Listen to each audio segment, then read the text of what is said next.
చేయటానికి. This is the way to behave.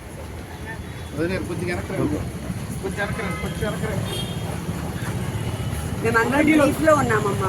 Okay, పిల్లల్ని use చేయండి.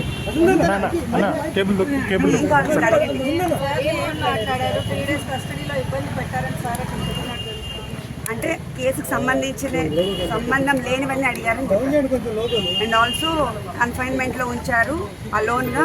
సో నాకెవరు అసిస్ట్ చేయట్లేదు నాకు సీజర్స్ వచ్చినప్పుడు. కాబట్టి నేను అందరితో 4-5తో కలిపి వేయండి, ఇట్లా కన్ఫైన్మెంట్ సెల్ పనిష్మెంట్ లాగా వేయొద్దు అని అడిగారు, రిక్వెస్ట్ పెట్టారు. ఆయన ఓకే అన్నారు. అంటే ఆయన టెంపరీగా వచ్చారంట, పర్మనెంట్ వాళ్ళు ఎవరో లేరంట ఈరోజు. సో ఆ జడ్జి గారు ఏం చెప్పారంటే ఈ రోజుకి నేను అసిస్ట్ చేయడానికి పెడతాను, తర్వాత మీరు పిటిషన్ వేసుకొని పర్మనెంట్గా సాల్వ్ చేసుకోండి, మీరు సో దట్ మీకు ఎవరైనా ఒకళ్ళు తోడు ఉండేటట్టుగా అని చెప్పారు. మేడం అంటే ఆస్తమా ప్రాబ్లంతో ఇబ్బంది పడుతున్నామని చెప్పారు సార్. చెప్పారు కాబట్టి జడ్జి గారు ఓకే అన్నారు.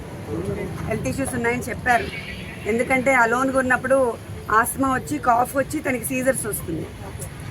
అంటే 22 hours కన్ఫైన్మెంట్లో పెడుతున్నారు. ఏం ఇబ్బందులు ఏం లేవు. అదే చెప్పారు కదా, ఈ కేసుకి సంబంధించినవి కాకుండా ఏవేవో వేరేవేరే అడిగారని చెప్పారు అంతే. మేడం అంటే మేడం ఇప్పుడు ఈ కేసు ఉన్నప్పటికీ కూడా అనేక వేరే కేసులు కూడా వంశీ గారి మీద నమోదు చేస్తున్న పరిస్థితి ఉంది. నా కేసు గురించి అంత ఐడియా లేదు. కొంచెం ముందుకు వచ్చాను మీరు అన్న, ముందుకు రండి, కొంచెం ముందుకు రండి. వరుసగా 5 కేసులు నమోదు చేశారు వరమేని వంశీ గారి మీద. ఈ కేసులకు సంబంధించి ఎట్లా చూడాలి?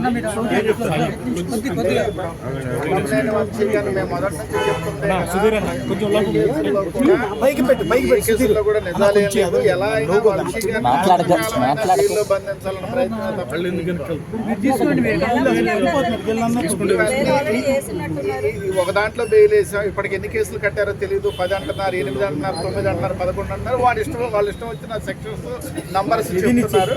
ఇవన్నీ ఫుల్ ఫైనలైజ్ వాళ్ళు అవన్నీ ఒకటి సమాచారం తీసుకుంటే అన్ని కలిపి మీకేం ఛాలెంజ్ ఆల్మోస్ట్ ఇవన్నీ కూడా రేపు కోర్టులో నిలబడేవి కాదు. ఇప్పుడు సత్యవర్ధనం ఎలా అయితే సత్యం ఏసీబీ కోర్టులో చెప్పి SC/ST కేసు ఆ పార్టీ ఆఫీసులో తొలగిపోయిందో భవిష్యత్తులో కూడా అన్నీ అలాగే జరుగుతాయి.